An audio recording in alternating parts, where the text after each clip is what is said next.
রাসূলুল্লাহ সাল্লাল্লাহু আলাইহি ওয়াসাল্লাম বলেন, যেই ব্যক্তি মদ পান করবে, যেই ব্যক্তি জেনা করবে, যেই ব্যক্তি চুরি করবে, তার কাছে ঈমান থাকবে না, ঈমান তার কাছ থেকে উঠে যাবে। তো চুরি করার সময় তো ঈমান থাকে না।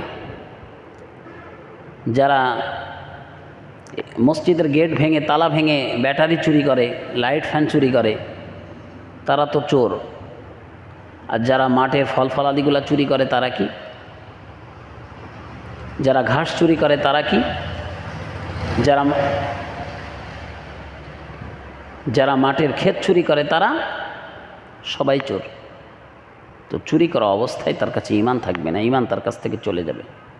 মদ পান করলে, অর্থাৎ মাদকদ্রব্য সেবন করলে দুনিয়াবের 1 নম্বর ক্ষতি হলো, একজন মুমিনের সবচেয়ে দামি যে জিনিস সেটি মুমিনের কাছে থাকে না। মুমিনের সবচেয়ে দামি বস্তু হলো ঈমান। যেই ঈমানের কারণে একজন মুমিন, যেই ঈমানের কারণে একজন মুসলিম জান্নাতে যাবে। আপনিও ভালো কাজ করেন, এক বেধর্মীও ভালো কাজ করে, কিন্তু সে জান্নাতে যাবে না। কেন? তার মধ্যে ঈমান নাই। আপনিও ব্যবসা বাণিজ্য করছেন, সেও ব্যবসা বাণিজ্য করছে, কিন্তু সে বিধর্মী, সে জান্নাতে যাবে না। কেন যাবে না? কারণ তার ভিতরে ঈমান নাই। তাহলে ঈমান হলো একজন মুমিনের সবচেয়ে দামি জিনিস। যে অবস্থায় জেনা করবে, যে অবস্থায় মদ পান করবে, যে অবস্থায় চুরি করবে, সে অবস্থায় তার কাছে ঈমান থাকবে না। ঈমান কি হবে? এক সাহাবী বলেন যে ঈমান মাথার উপরে উঠে যাবে, আর এক সাহাবী বলেন যে ঈমান এভাবে, এইভাবে বের হয়ে যাবে। ঈমান থাকবে না। রাসূলুল্লাহ সাল্লাল্লাহু আলাইহি ওয়াসাল্লাম বলেন, লা ইয়াজনি যানি হিনা ইয়াজনি ওয়া হুয়া মুমিন, ওয়ালা ইয়াসরিকু সারিকু হিনা ইয়াসরিকু ওয়া হুয়া মুমিন, ওয়ালা ইয়াশরাবুল খামরা হিনা ইয়াশরাবু ওয়া হুয়া মুমিন। রাসূল সাল্লাল্লাহু আলাইহি ওয়াসাল্লাম বলেন, লা ইয়াজনি যানি হিনা ইয়াজনি ওয়া হুয়া মুমিন, জেনাকারী যখন জেনা করে, জেনা করার সময় তার কাছে আর ঈমান থাকে না। চুরি, যে ব্যক্তি চুরি করে, চুরি করার সময় তার কাছে আর ঈমান থাকে না। ওয়ালা ইয়াশরাবুল খামরা হিনা ইয়াশরাবু ওয়া হুয়া মুমিন, যে ব্যক্তি মাদক দ্রব্য পান করে, যে ব্যক্তি মদ পান করে, মদ পান করার সময় তার কাছে আর ঈমান থাকে না। যদি আপনি মদ পান করতে করতে, মাদক দ্রব্য সেবন করতে করতে মারা যান, তাহলে আপনি বেঈমান হয়ে মারা যাবেন, আপনার কাছে ঈমান থাকবে না। তো একজন মুমিনের কাছে যদি তার ঈমানই না থাকে, তো সে কির মুমিন আর কির মুসলমান? বেঈমান মুসলমান, যার ঈমান নাই। ঈমান চলে যাবে, মাথার কাছে উঠে দাঁড়িয়ে থাকবে ঈমান, তওবা করবে, ফিরে আসবে। এজন্য 1 নম্বর ক্ষতি হলো, যখন কেউ জেনা করবে, যখন কেউ চুরি করবে, যখন কেউ মদ পান করবে, তার কাছে ঈমান থাকবে না, ঈমান চলে যাবে। তাহলে মাদকের 1 নম্বর ক্ষতি হচ্ছে তার কাছে ঈমান থাকবে না। ঈমানের পরে সবচেয়ে গুরুত্বপূর্ণ ইবাদত হলো as-সালাত, নামাজ। ঈমানের পরে সবচেয়ে গুরুত্বপূর্ণ। রাসূলুল্লাহ সাল্লাল্লাহু আলাইহি ওয়াসাল্লাম বলেন, যেই ব্যক্তি মাদক দ্রব্য সেবন করবে, যেই ব্যক্তি মদ পান করবে, আল্লাহ তাআলা তার ফরজ নামাজ, নফল নামাজ, সুন্নত নামাজ, ওয়াজিব নামাজ, চাশতের নামাজ, আওয়াবিন নামাজ, তাহাজ্জুদের নামাজ, তারাবির নামাজ, যে নামাজই হোক না কেন, তার কোনো নামাজ আল্লাহ কবুল করবেন না। রাসূলুল্লাহ সাল্লাল্লাহু আলাইহি ওয়াসাল্লাম বলেন, মান শারিবাল খামরা, যে ব্যক্তি মদ পান করলো, লাম তুকবাল সালাতাহু 40 সাবাহান, আল্লাহ রাব্বুল আলামিন তার 40 দিনের নামাজকে কবুল করবে না। ফাইন তাবা তাবাল্লাহু আলাইহি, যদি সে তওবা করে, আল্লাহ তাআলা তার তওবাকে কবুল করবে।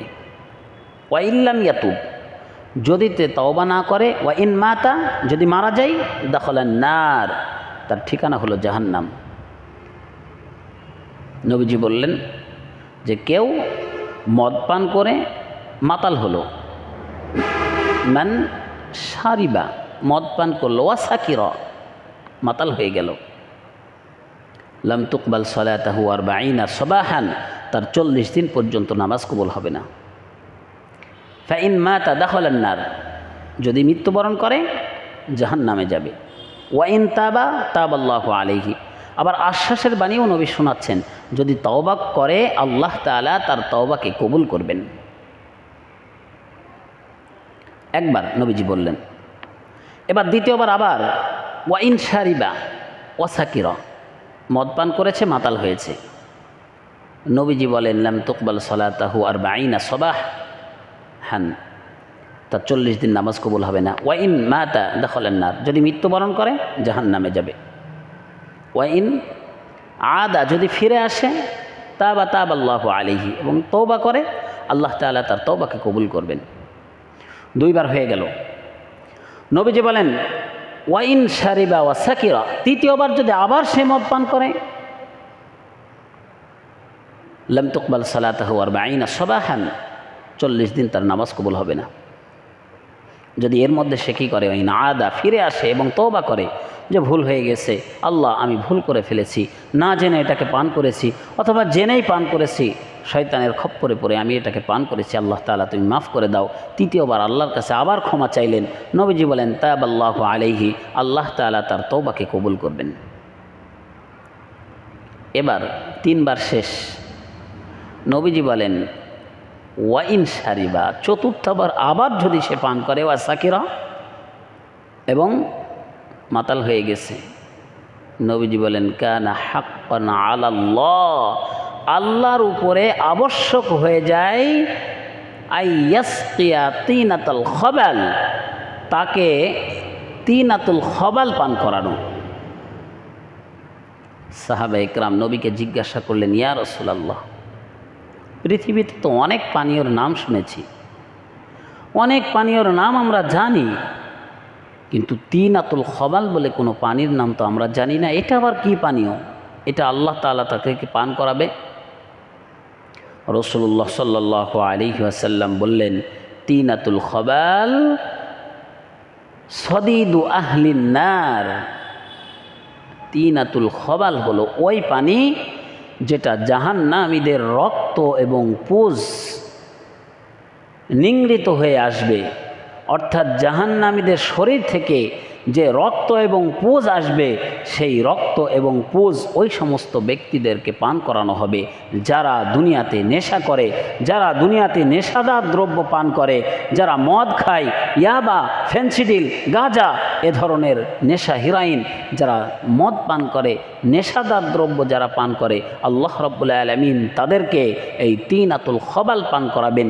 তিনাতুল খবাল হলো জাহান্নামীদের রক্ত এবং পুজ, জাহান্নামীদের রক্ত এবং পুজ পান করাবে তাদেরকে যারা দুনিয়াতে নেশা করে। কত বড় ভয়াবহ অপরাধ! আর এক হাদিসের মধ্যে আসছে যে তাদের জন্য যে জান্নাতের যে পানিও আছে, সেই পানি তাদের জন্য হারাম হয়ে যাবে, তারা জান্নাতের পানিও খেতে পারবে না। এজন্য এই মাদক এটা এক ভয়াবহ অপরাধ, দুনিয়া এবং আখিরাত দুটিই আমাদেরকে নষ্ট করে দিবে, দুনিয়াও নষ্ট করে দিবে, আখিরাতও নষ্ট করে দিবে এই মাদক। মাদক থেকে বেঁচে থাকতে হবে। মাদকের আরও কিছু ভয়াবহ খারাপ পরিণতি রয়েছে, যেগুলি নিয়ে আমরা বিস্তারিত আলোচনা করব। আল্লাহ তাআলা আমাদেরকে তৌফিক দিক, বুঝদান করুক, আমিন। এর থেকে বেঁচে থাকার তৌফিক দান করুক, আমিন। ওয়া মা তৌফিকি ইল্লা বিল্লাহ।